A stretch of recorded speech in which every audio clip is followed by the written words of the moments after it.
Now, the pandemic seems to have done little to slow down teaching and learning in private education. In fact, online schooling seems to be working rather well.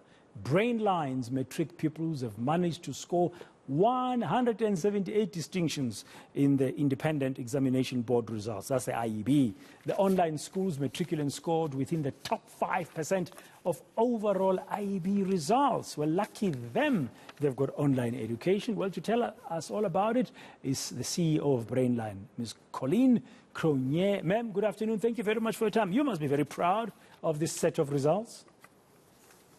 Proud and excited. I am so excited about our young generation, the results that they bring to the table. I mean, everybody looked at them the past 2 years and they watched them waiting for them to fail.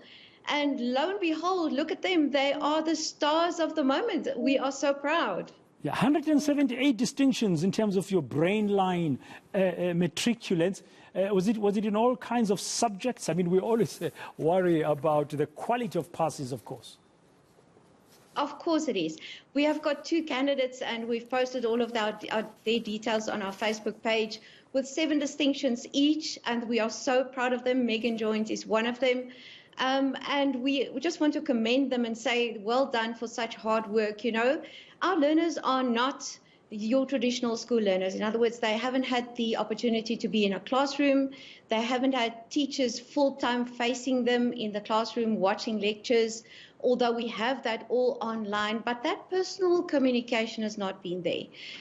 One can consider them more to be distance education learners. So they actually did all of this all by themselves. And we are extremely proud of them. Together with that, one needs to take cognizance of the fact that we do not select our learners. We allow all of our learners to choose any subject that they want.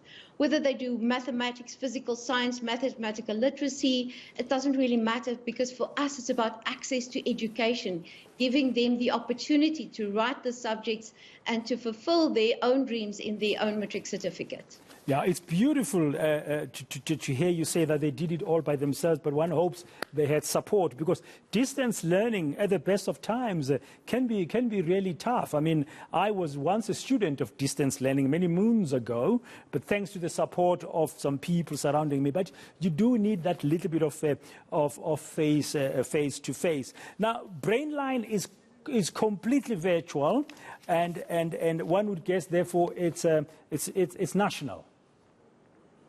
Indeed, not only national, but actually international as well.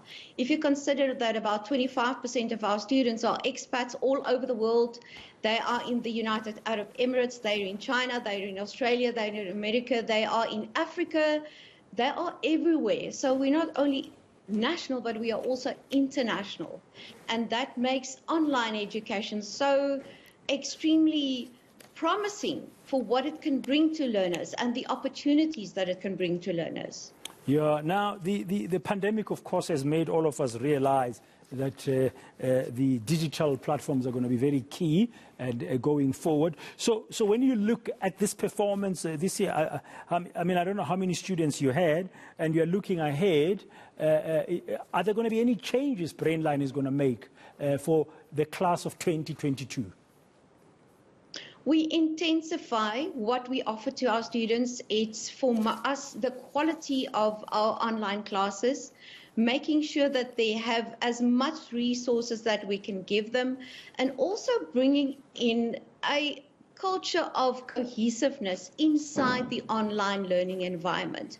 We are very aware of the fact that these learners are by themselves. But even though it's a social platform, even though it's online, we need to have a supportive culture, not only from us as teachers, from us as educators, but also amongst the learners, so that they have a sense of community, that they know that they are not only supported by Brainline and the online environment, but also by the learners in their class cohort as well. Looking at emotional support, looking at how do we accommodate these students for those who need extra help, such as accommodation? Do they need extra time? Do they qualify to have extra time? Can we identify if those learners have emotional issues? How do we assist those learners? So it's going beyond just, okay, here's all the information, go and write your exam and have a happy life. It's not about that. It's looking at the entire learner. Where did they come from? Them within their families. How do we as an online school support them even there, not only in the academic environment? I mean, your results you're among the top 5% of overall IEB results. What's your target for this year, Ms. Cronje, as we conclude? Our target has always been, and I'm so proud to be able to say that when we started off a number of years ago, I don't even want to say how many years ago, our pass rate was 35%. Our pass rate as an individual school now online with no bars, nothing held back, is 85.4%. That's for distance education. So for us, it's how do we help learners so that we get to the state where we say all of our learners has actually made it. They've passed their matric certificate on an online school, in a virtual school. That is the proudest achievement, I think, that we are going to aim for and will aim for forever until we get there.